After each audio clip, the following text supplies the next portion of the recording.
Mga kaparokya, isa sa kinabibiliban po natin sa butihing Mayor Vico Soto yung pagiging visionary po nito, yung pagiging goal-oriented at accomplished na tao. Talagang gusto nito ay pulido ang lahat ng kanyang ginagawa para nang sa gayon ay maihatid nito yung mga programa, yung mga proyekto sa kanyang constituent ng maayos at di kalidad. Yan po ang isa sa dahilan kung bakit sobrang bow tayo sa butihing Mayor Vico Soto sa pamamahala po nito at of course mga parokya sa tulong ng mga kanyang kasamahan sa pamalaang lungsod po ng Pasig. At ito nga po mga kaparokya, meron na naman po tayong nakitang post na kung saan mga kaparokya ay tinatawagan daw di umano ng lungsod po ng Pasig or ng pamalang lungsod ng Pasig led by Mayor Vico Soto ang lahat ng kaguruan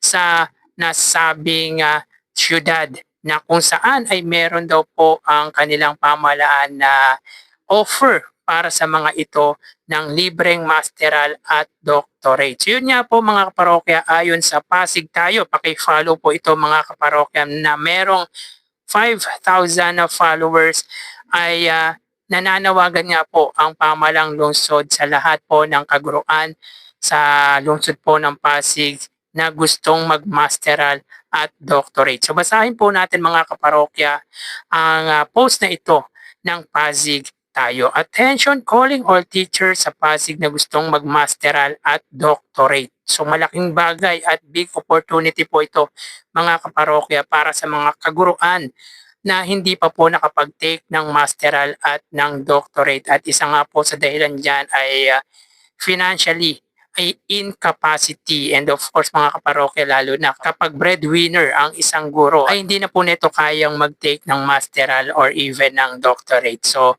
Pasig teacher get free master's and doctorate studies under New City program.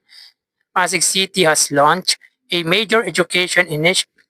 Pasig City has launched a major Pasig City has launched a major education initiative giving public school teachers the opportunity to pursue master's and doctorate degrees at no cost. So wala pong gagastusin mga kaparokya yung mag-avail ng libreng masteral at doctorate dahil ang pamahalang lungsod na po ng Pasig ang maggagastos para sa mga gustong mag-avail nga po ng offer na ito ng pamahalang lungsod. The ordinance authored by Councilor Simon Tantoco and fully supported by Mayor Vico Soto.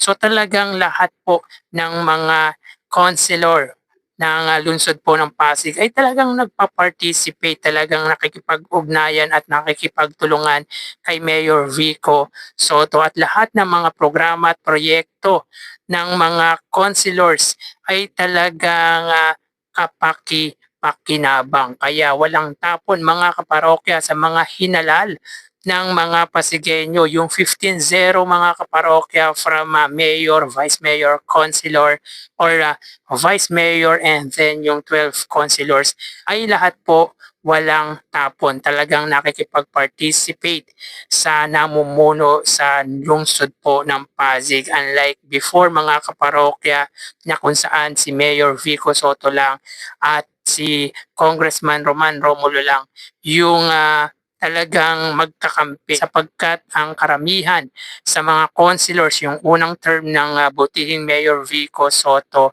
ay halos lahat mga kaparokya ay nasa side nga po ng mga Eusebio. Kaya yung mga gantong programa ay hindi po basta-basta nila na i-offer or nagagawan batas or nagagawan ng ordinance. Kaya talagang maganda yung team up ng mga namamahala sa lungsod po ng Pasig dahil yung mga imposible, yung mga bagay na hindi po nagagawa ng ibang lungsod ay nagagawa nga po ng pamahalaang lungsod po ng Pasig led by Mayor Vico Soto. So, commits the city government to shoulder all expenses. So libre mga kaparokya, wala na pong iisipin ang mga kaguruan sa gasto sapagkat lahat po ay sagot na po ng pamahalaang lungsod. Ang tanging kailangan lang nilang ibigay ay yung time at effort po nila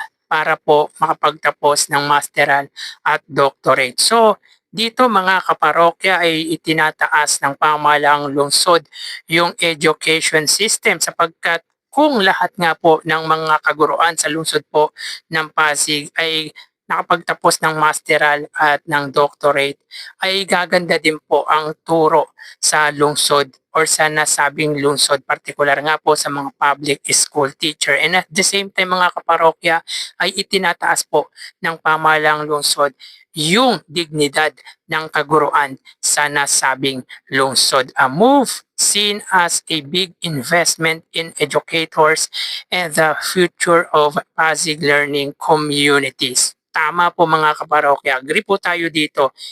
Malaking opportunity po ito na sana ay huwag sayangin mga kaparokya ng mga kaguruan sa public school ng lungsod po ng Pasig. Kaya talagang sobrang thankful ng mga constituents sa lungsod po ng Pasig sapagkat tulad ng lagi po nating sinasabi ay talagang itinataas nga po ng pamahalang lungsod sa pamumuno nga po yan ng butihing mayor ang dignidad ng mga Pasigueño. So sa mga kaguruan po dyan sa public school sa lungsod po ng Pasig, ano pang hinihintay nyo, mag-avail na po kayo ng libreng masteral at libreng doctorate na handog nga po ng pamahalang lungsod ng Pasig.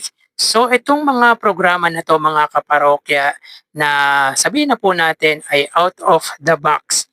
Isa po ito sa may tuturing natin na out of the box dahil wala naman pong ibang lungsod ang nakapag-isip ng tulad ng gantong programa kundi ang pamahalang lungsod lamang po ng Pasig sa pangunguna nga po yan ng butihing Mayor Vico Soto at sa tulong of course ng Councilor na si Simon Tantoco na para sa akin mga kaparokya, if ever na mabigyan po ito ng chance ay po pwede po ito either vice mayor or congressman since tapos na nga po ang termino ni Mayor Vico Soto at ni Congressman Roman Romulo sa lungsod po ng Pasig. Hindi po natin alam kung tatakbo bilang Vice Mayor si Congressman Roman Romulo or Mayor. Dalawa lang po ang pwedeng takbuhan nito or pwede din pong mag-senador. Pero para sa akin may chance bilang tumaas po ng posisyon ay si Simon Tantoco dahil maganda din po talaga ang mga programang isinasa batas or ginagawang ordinance po nito sa nasabing lungsod. So tulad nga po ng sinasabi po natin mga kaparokya, bakit ang lungsod po ng Pasig ay nagagawa yung mga programang kapaki-pakinabang? Bakit hindi po sila nahihirapan na gawin ang mga proyekto na walang malaking argumento. Bakit kanyo mga parokya? Dahil unity po sila. Talagang napag-uusapan po nila ng maayos. Para naman po sa ikabubuti ng kanilang constituent, ay bakit naman po hindi sila magtutulong-tulungan. Ang ganda mga kaparokya ng samahan sa lungsod po ng Pasig mula mayor hanggang sa mga councilors nito, even yung mga staff at personnel sa lungsod ng Pasig ay talagang nagtutulong-tulong nang sa gayon ay maihatid ang programa at mga proyekto sa kanilang constituent ng maayos at di kalidad. Kaya sobrang kinahahangaan po natin hindi lamang po ang butihing Mayor Vico Soto kundi ang mga kasama po nito sa pamamahala nito. Sobrang bilib na bilib po tayo mga parokya dahil without Mayor Vico Soto ay hindi po nila magagawa ito. Kaya again sa lahat ng public school teachers sa lungsod po ng Pasig, get nyo na po yung opportunity na ito na makapag-take po kayo mga kaparokya ng masteral at doctorate na handog nga po ng pamahalaang lungsod ng Pasig. Ito po ang isa sa magandang programa na mai-offer ng pamahalaang lungsod para sa mga kaguruan ng lungsod po ng Pasig. Yan ang isa sa mga top priorities ng pamahalaan, yung education, healthcare, infrastructure. Kaya i-grab nyo na po yung oportunidad na binigay nga po or ini-offer sa inyo ng pamahalaang lungsod. So congratulations mga kaparokya sa butihing mayor at sa konseho, sa mga personnel and staff po nito na talagang nagpapakahirap para maibigay sa constituent nito ang para sa kanila. So hanggang dito na lang po tayo mga kaparokya. Magsiingat po tayo palagi. Thank you and God bless.